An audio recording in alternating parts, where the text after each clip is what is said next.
It was late evening in the quiet town of Murawa, Zimbabwe. The wind was cold, and Gugu stood at the door of the small house she once called home. She was 8 months pregnant, barefoot and shaking. Her husband, Themba, had just learned the baby she was carrying was not a boy, and that small truth turned him into a storm, his face twisted with anger. "Get out!" he shouted, pushing her toward the door. The wooden frame hit her swollen belly as the door slammed shut behind her. She stood there in the dark, heartbroken and alone, her body aching not just from the pregnancy, but from the pain of rejection. But what Themba didn't know was that Gugu was not just carrying a child. Inside her grew something bigger than pain, something stronger than his hate. She was carrying a story, one full of quiet power and untold truths, a story that would rise from dust and shame to light and glory, a story that, one day, would silence the man who left her out in the night and show the world just how high a broken woman could rise. The night was cold, and the sky above Murawa was full of stars, but Gugu could barely see them through her tears. She sat on the side of a dusty road, clutching her belly, breathing heavily. Her back ached, her legs trembled, and the pain in her stomach was coming stronger and faster. The baby was coming, alone, scared, and thrown out by the man she once loved. Gugu felt her strength leaving her. There was no one around. The world had turned its back. Her water broke. She screamed, but only the wind heard her. Just then, a sound broke through the silence, a soft rattling from far away. A motorbike was approaching. Its light grew bigger until it stopped right in front of her. The rider was an old woman, short and strong-looking, with kind eyes that saw everything in a second. Without asking too many questions, she said, "Come, child." The woman's name was Makumalo.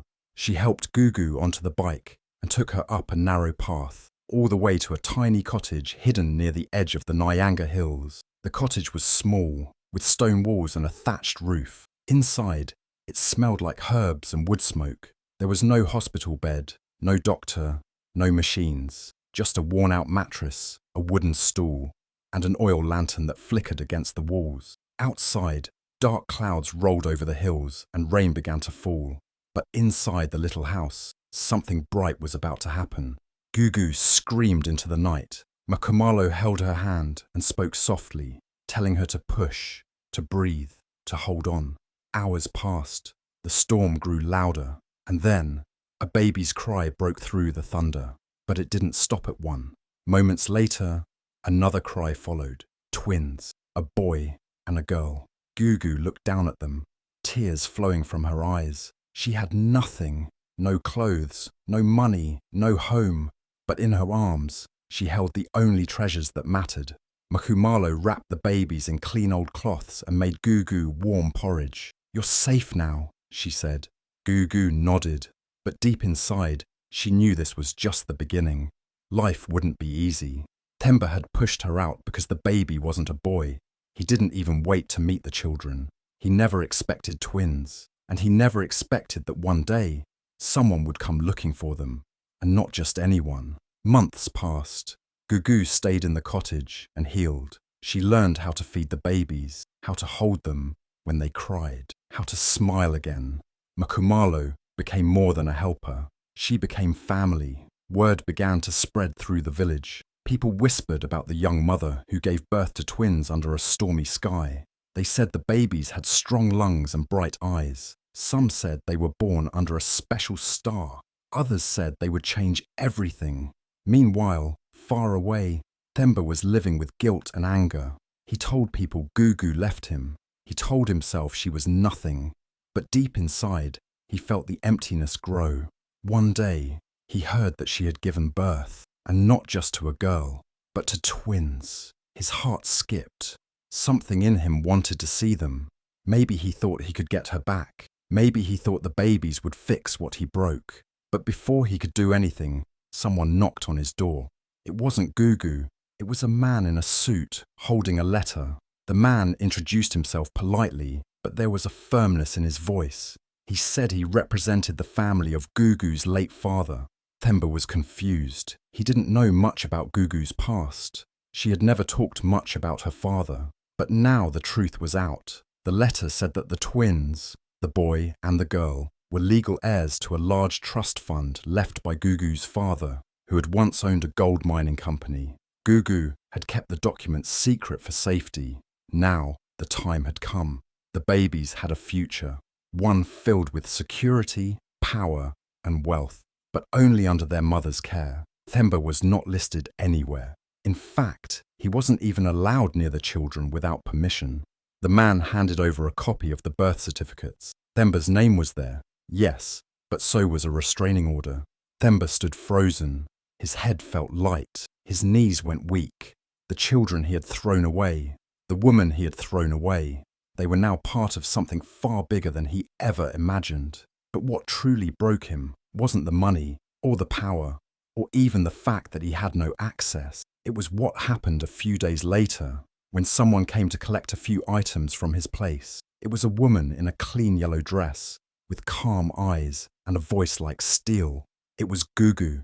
She came not in anger, but with quiet strength. She didn't yell or cry. She simply said, "I came to take what belongs to my children. You lost that right the night you shut the door." Themba tried to speak, but no words came out. He just stood there, watching as the woman he had left in the dark walked away, holding two bright futures in her arms. 6 months had passed since that cold night when Gugu was pushed out into the dark, pregnant and alone. A lot had changed since then. Gugu was no longer the scared woman crying under the stars. She had become strong, focused, and quietly powerful. In a small house on the edge of the Nyanga Hills, she cared for her twins, a boy and a girl, who were growing healthy and fast. The old woman, Makumalo, helped her raise them, feeding them, telling stories, and praying over them every night. Gugu was no longer just a mother. She was building a new life, brick by brick, day by day, in silence and strength. Meanwhile, in the town of Murechwa, Themba's life was falling apart. The lies he told to cover his shame had started to turn on him. He had told neighbours that Gugu left him. He told people she had run away with someone else. But now, the whispers were different. People had seen Gugu, happy, glowing, holding two beautiful children. And there were rumours of something big, a fortune, a name, a family she had never talked about before. Then one morning, Themba heard a knock on the door. He opened it to find a man in a dark suit holding a briefcase. The man looked serious, polite, but firm. "Mr. Themba?" he asked. Themba nodded. "I'm here to deliver legal documents. You may want to sit down." Confused, Themba took the brown envelope and opened it with shaky hands. Inside were neatly arranged pages. The first was a letter from a law firm in Harare. The second was a DNA report. The third was a copy of a legal trust document. His eyes moved quickly over the pages, but nothing made sense until one sentence hit him like a brick. "The children are confirmed biological heirs of the late Mr. Mandaza, Gugu's father, and are beneficiaries to his estate." Themba sat down slowly, trying to process it. He had no idea who Mandaza was. Gugu had never mentioned her father much. He thought she came from a poor background. But now he was reading about a man who once owned land, businesses, and gold mining shares. The trust fund, it said, was left for the children of Gugu, and the trustee in charge of everything was Gugu herself. He flipped through more pages. The DNA test confirmed what he already knew, deep inside, but refused to accept. The children were his, both of them, the boy and the girl. But that didn't bring him any comfort. At the bottom of the papers was another line. "Mr. Themba has no claim to the trust or visitation rights without written approval from the trustee." The trustee, Gugu, had full legal control. His hands trembled. He could hear his own heartbeat in his ears. This couldn't be real. The children he had pushed away were now the heirs to a fortune. And Gugu, the woman he threw into the night, now held the key to a life that he could never touch. He sat in silence, reading the words over and over, hoping something would change. But nothing did. The papers were clear. His rights were gone. The lawyer left without saying much more. Themba didn't even close the door behind him. He just stared out, broken and lost. Over the next few days, things got worse. Word spread in town. People were talking. The same neighbours who once listened to his lies now looked at him with disgust. They had seen Gugu on television, strong and graceful, speaking on behalf of women who had suffered like she had. She didn't mention his name. She didn't have to. The whole country seemed to know the story. And now they knew about the gold, the trust, the DNA, the truth. What made it worse for Themba wasn't just the money. It wasn't even the power. It was the fact that Gugu had never tried to take revenge. She didn't scream. She didn't fight him in court. She simply moved on and rose higher. She built a life, a future, something bigger than all the pain he gave her. And she did it quietly, with dignity. Themba tried to reach out. He sent a message through a cousin, asking to see the children just once. The answer came back simple. Not at this time. That was it. No more, no less.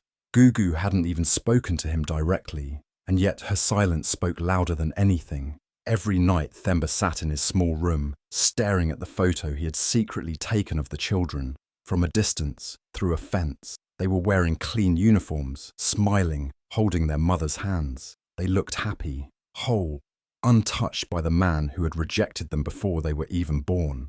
And in that quiet house, surrounded by papers and shame, Themba realized something he had never wanted to face. He had lost, not because Gugu wanted revenge, but because she chose to protect what mattered. Her silence was her answer, her strength was her weapon, and the truth, sealed in a DNA report and a legal trust, had spoken louder than any scream ever could. The whole country sat in front of their televisions that evening. People had heard rumours for weeks, whispers about a young woman from Murawa who had once been thrown out of her house for being pregnant, whispers about twins, a lost fortune, and something big coming, but no one expected what they were about to see. The camera came on, and there she was, Gugu. She stood on a small stage, simple but glowing. She wasn't wearing expensive clothes or heavy makeup, just a plain yellow dress and a steady expression that said everything without needing much. In her arms, she held her twins, one on each side. The boy was calm, sleepy. The girl stared curiously at the cameras. Gugu's eyes were tired but proud. When she stepped forward to the microphone, the room went silent. The world seemed to stop breathing. Then, with a clear voice, she said, "He threw me out because I was pregnant with a girl." The silence cracked like glass. No one had expected her to speak so boldly, so directly. She didn't cry. She didn't break. She stood firm. "Now that same girl," she said, turning to kiss the child gently on her forehead, along with her twin brother, will inherit what he never earned. Gasps filled the room.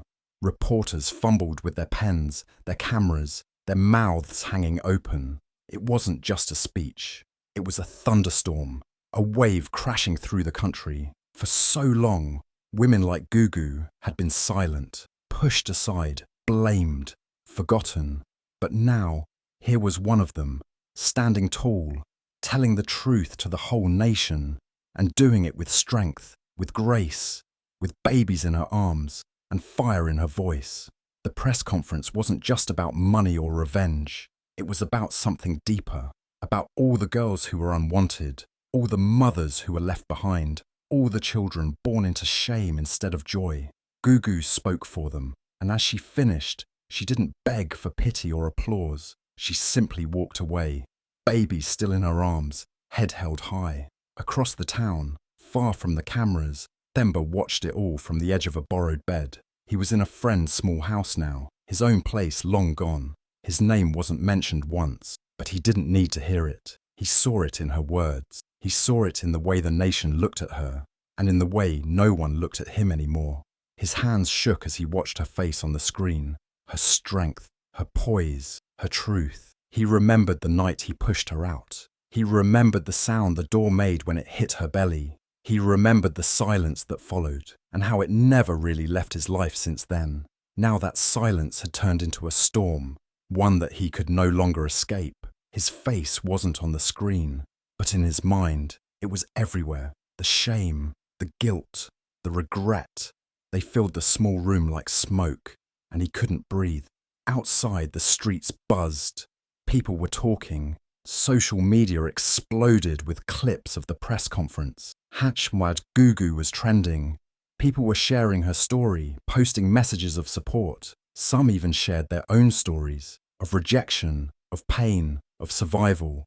Gugu had not just told her truth, she had started something bigger. She had become a voice for those who had none. Meanwhile, Gugu returned to her quiet life, away from the lights. She wasn't chasing fame. She just wanted to protect her children, to build a better world for them, one where her daughter would never be punished for being a girl, and her son would grow up learning to treat women with respect. The press conference was not about revenge. It was a warning to the world, a reminder that strength doesn't always shout. Sometimes it simply shows up, holding a baby in each arm, wearing a yellow dress, and speaking the truth. And Themba, he sat in the same spot for hours after the press conference ended, unable to move. He thought about what he had lost, not just money, or rights, or a home, but something far greater. He had lost the chance to be part of a story that would be remembered.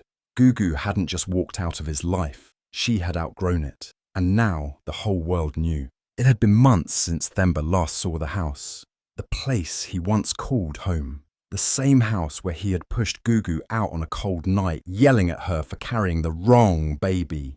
Back then, he thought he had all the power. He believed she would never rise without him. He thought that door would close on her life. But now, standing in front of that very same house, he saw a different world. He had heard whispers in town that someone new had bought the property. The paint looked fresh. The yard was clean. The broken gate he never bothered to fix now swung open smoothly. Flowers lined the path where once there had only been dry dust. At first, he thought a rich businesswoman must have moved in. But as he got closer, his heart began to race. There was a sign, bold and beautiful, right near the door. It said, "House of Strength, built by the unwanted." He froze. That name, it hit something deep inside him. He walked slowly up to the gate, his palms sweating. And there, on the iron gate, was a plaque. It read, "Dedicated to the mother who wasn't welcomed, but still won." Themba stared at the words for a long time. He didn't need to ask. He didn't need to knock. He knew. Gugu. She had bought the house. She had come back. But not for revenge. For something bigger. Something stronger. Something that would last longer than anger. The house was now a women's shelter. A safe place for mothers and daughters. For girls who had been thrown out just like she had. Girls who had nowhere to go, but who still had dreams. Women who were healing, growing, and rising, just like Gugu once did. Themba's chest felt heavy. He remembered the old living room, where he used to sit watching TV, shouting if dinner was late. Now that same space was likely filled with women sharing stories, eating meals, and comforting each other. He walked around the side quietly, not sure what he was even hoping to find. Maybe he just wanted to see proof. Proof that this was real. That the house he had thrown her out of was now filled with love, joy, hope. He peeked through a side window and saw two women folding blankets while small children played on the floor. There was laughter, warmth, light. It didn't feel like a house anymore. It felt like a home, a true home. Themba stepped back, overwhelmed. The same walls he had once filled with shouting and silence were now echoing with laughter. The same floor he once walked with pride and power was now walked by women who had survived worse and were still smiling. A neighbour walked past and gave him a long look. "You looking for someone?" she asked with a raised eyebrow. Themba hesitated. "No," he said softly, shaking his head. "Just looking." But he wasn't just looking at the house. He was looking at his past, at the man he used to be, at everything he had broken, and everything Gugu had rebuilt. She didn't just rise. She turned pain into purpose. She didn't just come back richer. She came back wiser, kinder, and stronger. She had bought the house silently, through a lawyer, never once needing to announce it. The home where she was once rejected had become a place where no woman would ever be turned away again. Word of the shelter had spread. People were talking. Donations were coming in.